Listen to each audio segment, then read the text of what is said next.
Hello dear students, ये है आपका अपना चैनल अप्लाइड फिजिक्स क्लासेस। आज हम लोग करंट इलेक्ट्रिसिटी यानी यूनिट 2 का जो है लेक्चर नंबर 2 देखने वाले हैं और इसमें हम लोग डिस्कस करने वाले हैं acceleration of electrons inside the conductor and relaxation time. बहुत इंपॉर्टेंट है।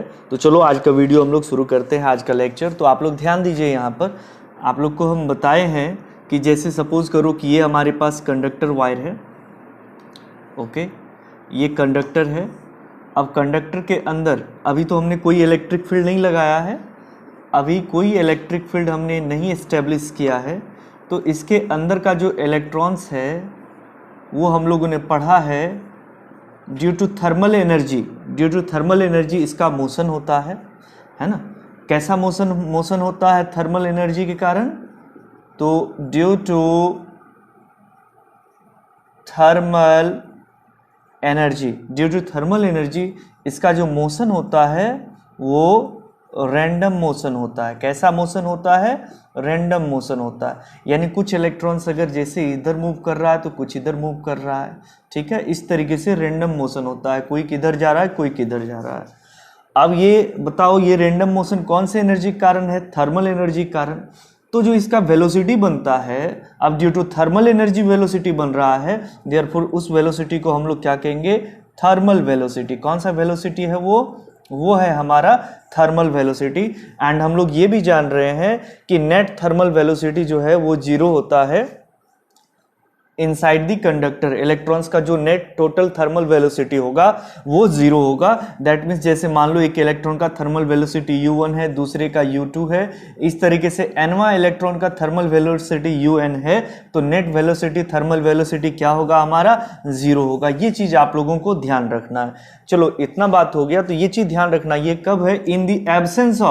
In the absence of electric field. अभी हमने कोई इलेक्ट्रिक फील्ड एस्टेब्लिश नहीं किया है, तो इसके अंदर फिर भी मोशन हो रहा है इलेक्ट्रॉन का। कैसा मोशन हो रहा है? Random motion due to thermal energy. अब थर्मल एनर्जी के कारण रैंडम मोशन है, देयरफॉर इस वेलोसिटी को हम लोग क्या बोलेंगे? Thermal velocity. And net thermal velocity क्या होगा? 0 होगा। ये हम लोगों ने कर लिया है। अब आ जाओ, हम लोग देखते हैं कि जैसे ही हम लोग यहां पर क्या करते हैं कि इसे हम किसी सेल या बैटरी से अगर हम कनेक्ट कर दें, अगर हम इस कंडक्टर को किसी सेल या बैटरी से अगर हम कनेक्ट कर देते हैं, इस कंडक्टर को अगर हम किसी सेल या बैटरी से अगर हम कनेक्ट कर देते हैं तो देखते हैं क्या होता है। तो यहाँ पर हम लोग ये चीज़ क्लियरली देख रहे हैं कि ऐसा करने से, जैसे ये बैटरी से हमने कनेक्शन दिया है, ठीक है, तो ये जो कंडक्टर का ये जो पार्ट है, ये जो हमारा साइड है, ये पॉजिटिव टर्मिनल से कनेक्ट हो गया, और ये जो साइड है, ये एंड, ये नेगेटिव टर्मिनल से कनेक्ट हो गया। अब यहाँ पर एक इलेक्ट्रिक फील्ड एस्टेब्लिश हो गया from positive pole to negative pole. और इस इलेक्ट्रिक फील्ड में जब ये इलेक्ट्रॉन्स आता है तो इसका जो है ये मोशन अलाइंड हो जाता है, यानी एक ही डायरेक्शन में ये आ जाता है इस तरीके से। और अब यहाँ पर इसका जो वेलोसिटी होता है उसे हम लोग ड्रिफ्ट वेलोसिटी कहते हैं। इसे हम लोग नेक्स्ट लेक्चर में जो है कवर करेंगे ड्रिफ्ट वेलोसिटी के बारे में। अभी आप लोग ध्यान दीजिए, तो यहाँ पर करंट कुछ फ्लो होने लगा from positive pole to negative pole, या opposite to the direction of motion of electrons, या along the direction of electric field. ये हम लोगों ने पढ़ा है, इतना देखा था पहले। तो अब आप देखिए, यहाँ पर हम लोग देख रहे हैं इलेक्ट्रॉन जब मूव कर रहा है तो इसका कुछ ना कुछ एक्सेलरेशन होगा। सपोज कर लेते हैं इसका एक्सेलरेशन क्या है? ए है। तो इस ए का सबसे पहले हम लोग फाइंड कर लेते हैं कि क्या है इसका फॉर्मूला, क्या होना चाहिए इसका फॉर्मूला। तो ये रहा, हम लोग लिखेंगे एक्सेलरेशन ऑफ इलेक्ट्रॉन, ठीक है ना। तो इलेक्ट्रॉन का एक्सेलरेशन फाइंड करते हैं हम लोग। देखो बहुत इजी है फाइंड करना। Suppose that if m is equal to mass of electron, a is equal to acceleration of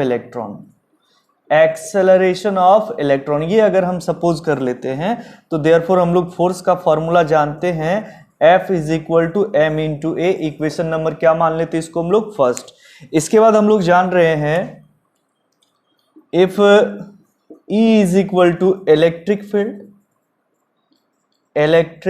field, अगर हम लोग E को इलेक्ट्रिक फील्ड मान लेते कैपिटली, और स्मॉल e ये क्या हमारा charge on an electron, charge on an electron. Therefore again हम लोग यहां पर फोर्स का फॉर्मूला लिखेंगे। तो आप लोग इलेक्ट्रोस्टैटिक्स से ये फॉर्मूला जान रहे हैं, force is equal to charge into electric field. But यहां पर किसका चार्ज हमको कंसीडर करना है? इलेक्ट्रॉन का charge. Therefore again F is equal to क्या हो जाएगा? Small e into capital E। Equation number second. अब हम लोग यहां पर लिख सकते हैं from equation first and second. तो इक्वेशन फर्स्ट और सेकेंड को अगर हम कंसीडर करेंगे तो हम लोग देख रहे हैं लेफ्ट लेफ्ट इक्वल है, तो राइट राइट भी इक्वल हो जाएगा। That means m into a is equal to small e into capital E. Therefore, acceleration of electron a is equal to small e into capital E divide by m. तो ये हम लोग देख रहे हैं एक्सेलरेशन जो है इलेक्ट्रॉन का वो क्या हो जाएगा? Electronic charge into electric field divided by mass of electron. अब ये जो फॉर्मूला है इसमें हम लोग क्लियरली देख रहे हैं, ये जो इलेक्ट्रॉनिक चार्ज है ये तो कांस्टेंट है, फिक्स है, मास ऑफ इलेक्ट्रॉन भी फिक्स है। तो बताइए एक्सेलरेशन जो है वो किस पर डिपेंड कर रहा है? इलेक्ट्रिक फील्ड पर। A is directly proportional to applied electric field, ठीक है। यानी जितना ज्यादा इलेक्ट्रिक फील्ड हम अप्लाई करेंगे अक्रॉस द कंडक्टर उतना ही ज्यादा उसका एक्सेलरेशन होगा। ये हमारा एक्सेलरेशन का फॉर्मूला है। तो ये बहुत काम का फॉर्मूला है, आगे हम लोगों को एक्सप्रेशन में यूज होगा, तो हम लोग देखेंगे वहां पर, आप लोग को ध्यान में रखना है। चलो अब हम लोग नेक्स्ट टॉपिक के बारे में देखते हैं। इसमें नेक्स्ट जो टॉपिक आज हमको कवर करना है वो है हमारा रिलैक्सेशन टाइम। ओके, तो चलिए हम लोग रिलैक्सेशन टाइम के बारे में अब बात कर लेते हैं, फिर उसके बाद हम लोग ड्रिफ्ट वेलोसिटी नेक्स्ट लेक्चर में कवर करेंगे हम लोग। तो क्या लिखना है हम लोगों को? Relaxation time, relaxation time. इसे हम लोग टाउ से डिनोट करते हैं, ठीक है ना। इसे हम लोग हिंदी में कहते हैं शिथिलन समय। रिलैक्सेशन टाइम हिंदी में क्या कहते हैं? शिथिलन समय कहते हैं। तो आप लोग देखें अभी फिगर में हम जो समझा रहे थे कि जैसे ही हमने इलेक्ट्रिक फील्ड अप्लाई किया तो इनसाइड द कंडक्टर इलेक्ट्रॉन्स का जो मोशन है वो एक निश्चित डायरेक्शन में होने लगता है, ठीक है। और यहां पर अब हम लोग देखते हैं कि जो इलेक्ट्रॉन का जो मोशन होता है इनसाइड द कंडक्टर, तो वहां पर इलेक्ट्रॉन्स का आपस में कोलिजन होता है। तो ये जो दो सक्सेसिव कोलिजन में जो टाइम लगता है उसे ये हम लोग क्या कहते हैं? रिलैक्सेशन टाइम कहते हैं, ठीक है। तो हम लोग लिख सकते हैं इसमें it is time taken by the electrons in between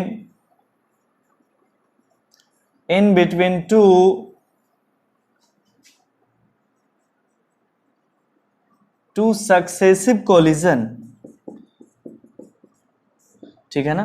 तो ये क्या है? इलेक्ट्रॉन के द्वारा लिया गया समय है किसमें? दो सक्सेसिव कोलिजन में जो भी टाइम जाता है, या आप लिख सकते हैं it is time gap between two successive electron, ये collision of electrons inside the conductor. तो आप ये भी लिख सकते हैं, अगर आप हिंदी में जानना चाहते हैं तो हम लोग ये बोलेंगे कि कंडक्टर के अंदर इलेक्ट्रॉन्स का दो क्रमागत टक्कर, सक्सेसिव कोलिजन का मतलब क्या है? क्रमागत टक्कर।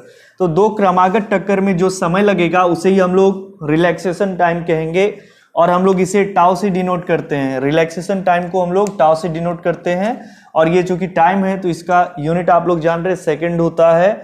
अब यहां पर हम लोग एक चीज देख रहे हैं, एवरेज रिलैक्सेशन टाइम, ठीक है ना। Average RT that means relaxation time. अब देखो एवरेज रिलैक्सेशन टाइम हम कैसे निकालेंगे? जैसे बहुत सारा इलेक्ट्रॉन्स है, n इलेक्ट्रॉन्स है, उसका n टाइम्स कोलिजन होता है।